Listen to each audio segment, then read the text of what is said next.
She smiled as I packed my things into a box, pretending to comfort me while the HR manager watched. She'd lied, twisted everything, and it worked. I lost my job, my reputation, my income. But she didn't know what I had on that USB. One file, one secret, one perfect revenge. I still remember the sound of her voice that morning. Bright, airy, like sunlight slicing through a sterile office. Hey, you! Welcome to hell, kidding, kind of. That was Emily. The woman with glossy hair, impeccable posture, and a laugh so sweet it made your teeth rot. Everyone loved her. Or maybe everyone needed to. She had this way of making you feel lucky to be noticed. And that first week, she noticed me a lot. Lunch is sacred here, she said, handing me a tiny post-it with all the good spots within walking distance. And avoid the microwave after Chris from accounting. Trust me. She was funny. She was sharp. She was the closest thing I'd had to a friend since moving to this city. We'd eat together, share playlists. Sometimes I'd catch her looking at my screen and say, no peeking. And she'd just smirk and say, wouldn't dare. God, I was so stupid. I thought she was mentoring me, that she liked me. I didn't realize until much later that she was studying me, taking notes. At first it was small. Files I knew I'd saved were gone. A presentation I spent a weekend polishing somehow looked like a draft by the time the meeting rolled around. I blamed myself, told myself I must be tired, disorganized, maybe not cut out for this job. But then one morning, Emily sent me a Slack message. Heads up, Rob's in a mood. Prep your answers. The thing is, I didn't have a meeting scheduled with Rob that day. 2 hours later, I did, and she was. Right. Rob was in a mood. He grilled me about the Johnson file, asked why I'd missed the deadline. I stared at him. I sent that over Friday. He clicked through his inbox, his jaw tightening. Well, I don't have it. Later that day, I checked the shared drive. The folder was empty. Emily passed by my desk and said, everything okay? I nodded. I lied because something in her tone felt too smooth, too practiced.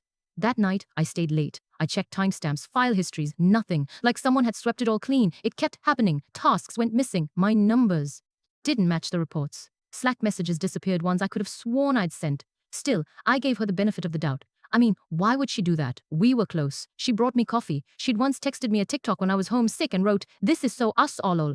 But the worst part, I needed her. She was the only one who talked to me like I mattered, so I ignored the red flags, even as they bled right in front of me. Until the day I caught her hovering over my unlocked laptop while I was in the bathroom. She jumped when I walked in, laughing it off, saying, just checking my calendar, I forgot my phone. But I saw the screen. It was my email, not hers. I didn't sleep that night. I kept replaying it, wondering how long she'd been in my inbox, what she'd seen, or worse, sent. But the next morning she greeted me with a croissant and said, you looked tired yesterday. Everything okay? I wanted to scream. I wanted to cry. But I smiled, took the pastry and said, thanks. Because that's what you do when the person slowly stabbing you is also the one handing you bandages. You pretend you don't notice the blood. But I was noticing. And I was starting to wonder how deep the blade really went.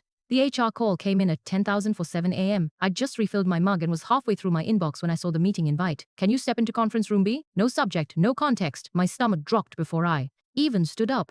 Conference room B was where bad news went to get whispered. I looked over at Emily. She was typing something, face calm. Then, almost as if she could feel my eyes on her, she looked up.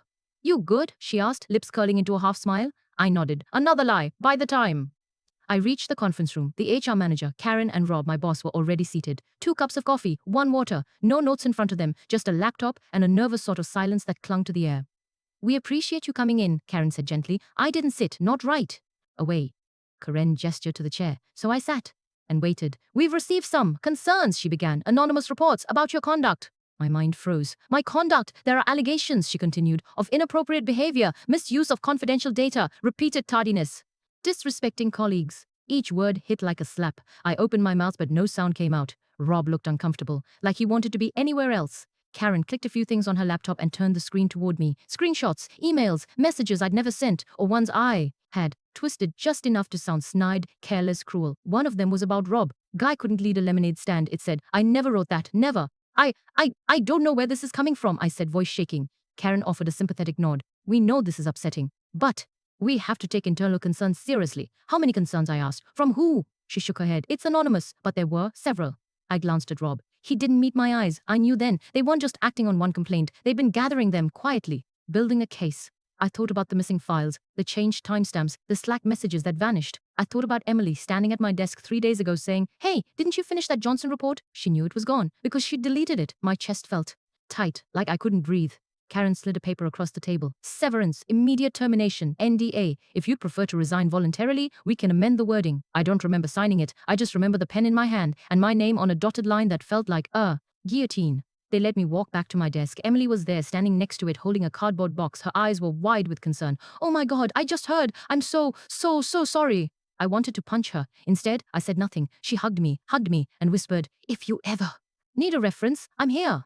I pulled away, too numb to speak. As I packed up my things, pictures, pens, the mug I'd loved, Emily lingered like a funeral guest. She even asked if I wanted help carrying my box to the elevator. I told her no. But as the elevator doors closed, I looked up. She was still there.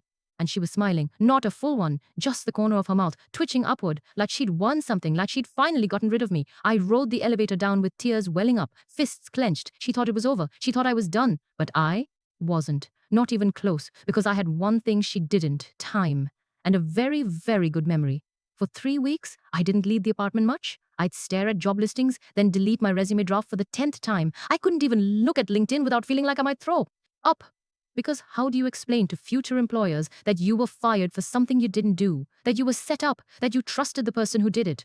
I spent my days watching bad Netflix, eating toast, and obsessively checking the Slack channel I hadn't been removed from.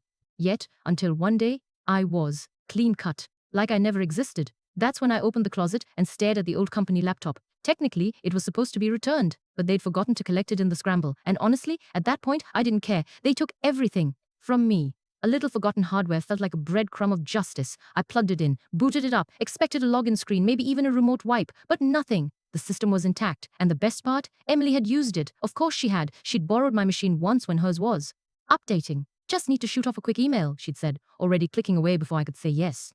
Turns out she hadn't just sent an email. She'd logged into her personal drive and, bless her narcissistic heart, forgotten to log out. The browser still remembered her credentials. I clicked, expecting to be locked out, but there it was, her Google Drive. I don't even know what I was looking for at first. Maybe just proof that I wasn't crazy, that she had done it. But what I found, that changed everything. The folder was titled Stuff Private, because subtlety clearly wasn't her strong suit. Inside was spreadsheets, dozens of them. One was a list of passwords, another billing information for clients, but the one that made my hands go cold, a document titled Insurance. It was a dossier on everyone, notes on co-workers, their insecurities, their mistakes, their secrets. One entry read, Melissa accounts, DUI 2016, keeps it quiet, could be useful. Another, Jake IT, gambling problem, rumors about embezzlement, keep eyes open.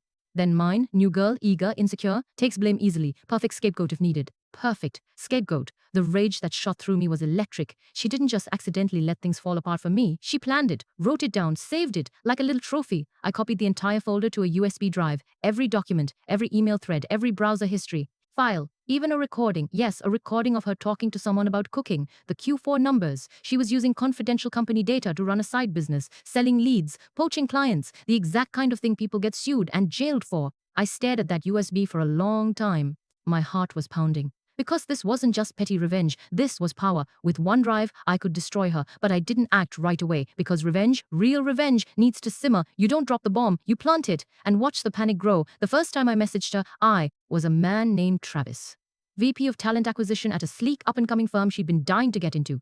I used a polished headshot I found from a long-defunct startup's press kit, set up the LinkedIn profile late at night, making sure every bullet point sounded real enough to pass a sniff test. Then I connected with her, and of course she accepted within minutes. Emily always did love men with titles. The DM started innocently. Saw your profile, very impressive background. Let's talk sometime? She replied immediately. Thanks, Travis. I've followed your company's growth. Excited to connect, and just like that, she was in. She didn't know she was talking to the person she threw under the bus. Didn't know the emails she was sending about her career transition were being read by someone who knew exactly what she'd done and how she'd done it. I played it slow. We chatted about company culture, opportunities, her goals. I told her we had a role that fit her perfectly. She gushed, flattered, intrigued. Then I asked for her resume. She sent it in under 10 minutes. I knew the formatting. I'd seen her style before. But seeing it now, after everything, felt like looking at a weapon disguised as a handshake. In parallel, I started preparing the real strike. I compiled a report, not just screenshots, timelines, source parts, copies of the client data she'd transferred illegally to her personal Gmail, export logs, showing how often she'd pulled reports outside her department, annotations she'd made in files marked confidential, and then the side business, the website she'd run under an alias, the invoices that trace back to her Venmo, the testimonials, too, from current clients of our former company. I packaged everything into a secure folder, then made 3 copies, one on an encrypted USB, one on a remote cloud, and one mailed anonymously to the company's compliance officer. I wasn't ready to release it. Not yet, because I wanted to see her fall, and that meant pulling the Right thread. So, Travis set up a phone call. She said yes without hesitation. The call didn't happen, of course, but I left her waiting on the line while I watched her LinkedIn status turn green, then yellow, then gray. The next day, she posted an inspirational quote. Sometimes rejection is redirection. I smiled. She thought she'd been ghosted. She didn't know the real haunting was still to come, because now I knew how to break her from the inside. Emily wasn't afraid of being fired. She was afraid of being exposed. So that's what I was going to do. Not in one explosion, but in 1,000 tiny cuts, starting with the file labeled for legal eyes only, and a curious email to her top client. It started with a single email, not dramatic, not accusatory, just informative. I wrote it from a burner account, posed as a concerned third party. Just thought you might want to be aware that your lead strategist may have shared confidential data from your campaigns with outside vendors. Here's a sample. More available upon request. I attached one document. A client brief Emily had copied to her personal Gmail 3 months before she got me fired. I watched the read receipt blink green, then go dark. A week later, I checked the company's website. Her name was gone from the leadership page. She didn't post about it. No farewell message. No on to the next adventure. Selfie. Just silence. That was strike one. Next came her husband, well, fiancé at the time. He was still tagged in old beach photos, sun drunk and smiling, arm around Emily like she was the prize he'd been waiting for. I created another account, this time a woman named Elle. Elle followed him on Instagram, liked a few gym photos, sent a DM, "Hey, just wanted to let you know your girl's profile is still active on Raya." Weird, right? He didn't reply. But 2 days later, Emily deleted her Instagram. And 3 days after that, I saw her fiancé's relationship status quietly disappear. That was strike two. I let a month go by. Let her stew in it. She started job hunting desperately from what I could see. New LinkedIn updates, open to work, excited to grow with the right team.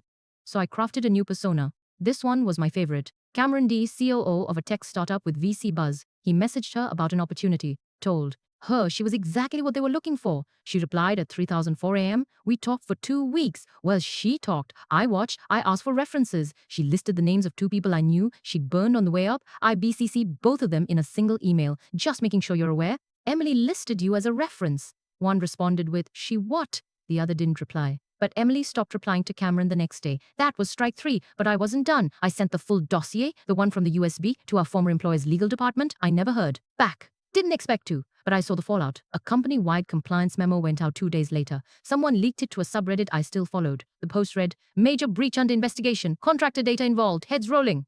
Emily's name wasn't in it, but I didn't need it to be, because those who mattered knew. She texted someone, I don't know who, that week. "Someone's trying to ruin me. I swear I'm being followed."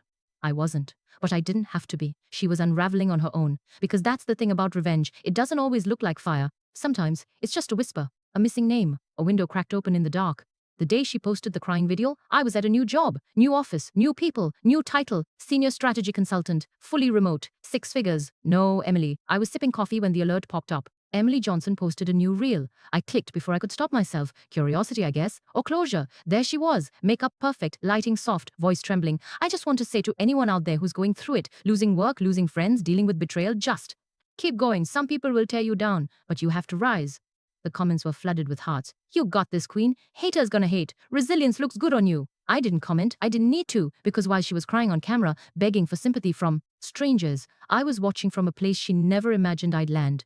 She took my job, my credibility, my peace, and I took everything she built her identity on, one client at a time, one lie exposed, one carefully timed whisper. She thought I'd come at her loud, that I'd flame out, scream into the void, make a scene. But what I did, that was silent, surgical. What she did to me was HR documentation, paper trails, coded gossip. What I did to her was slower. It crawled under her skin, made her question who was behind every shadow, made her doubt every opportunity, every email, every compliment. She couldn't tell if she was being watched or haunted. And that's the difference. When she betrayed me, it was to climb higher. When I dismantled her, it was to make sure she never got back up the same way again. Her LinkedIn went dark 2 weeks after the reel. So did her Medium blog, her wedding website, her online boutique selling overpriced female empowerment merch. She'd built herself into a brand, and I scrubbed it clean off the internet. But the part that mattered most, I wasn't angry anymore, not in the way I used to be, because revenge isn't always about rage. Sometimes it's about clarity, about seeing someone for exactly who they are, and then making sure the world sees it too. She tried to crawl back from the wreckage like nothing had burned. 6 months later, her name reappeared on a team roster at a tiny marketing startup in a city she swore she'd never live in. A last resort kind of job. New brand, new headshot, new lies. I only found out because an old coworker texted me. You see where she landed? LOL. Calm as a quiet little thing. I looked up the company. Small team, seed funding, desperate for relevance. I waited a week, then mailed a USB to their founder. Plain envelope, no return address. Inside, encrypted files labeled for your protection. I didn't need to explain anything because when someone has a loaded weapon pointed at their business, they don't ask where the bullets came from. They just duck. I watched the site for changes. Day 4, her bio was still up. Day 6, gone. No announcement, no farewell post, just erase, the way I'd been. Strike 4, she started applying for panels next, public speaking gigs, podcasts, women in tech type, events. I found a draft of her speaker sheet online, some bootleg PDF she must have emailed out to hosts. It was full of fiction. Fired unfairly during a corporate downsizing. Built her own consultancy from the ashes. Now helps women deal with toxic workplaces. I wanted to laugh. Instead, I picked one of the smaller events she'd applied to and messaged the organizer. I didn't attach the USB this time. Just screenshots, a few quotes, a few dates, enough to make them hesitate. Emily was dropped quietly, not blacklisted exactly, but marked. Her name, it became one of those names people whispered about at networking events. Something's off with her. Didn't she have some situation? It wasn't loud, it wasn't fast, but it stuck. Because people in this industry remember stories, especially the ones you try to bury, and no matter how many times she rebranded, she could never rewrite what was saved on that USB. I didn't even have to touch it anymore. The virus was already in her system. Reputation rot, career decay, and the worst part, she didn't know where it was coming from. Every time she failed, she questioned if I had something to do with it. And that paranoia, that was the final scar I gave her. It was a Tuesday, quiet, overcast, the kind of day where the world feels on pause. I don't know what made me do it. Maybe closure, maybe spite. Maybe I just wanted her to know that all of it, all the unraveling, had a name. Mine.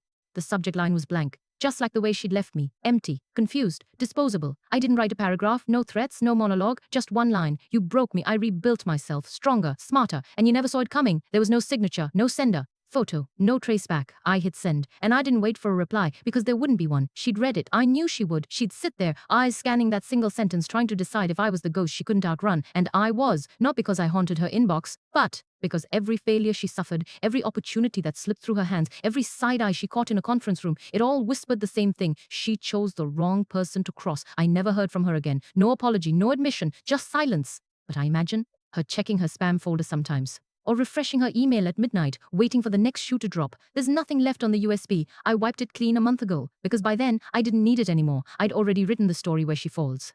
And now?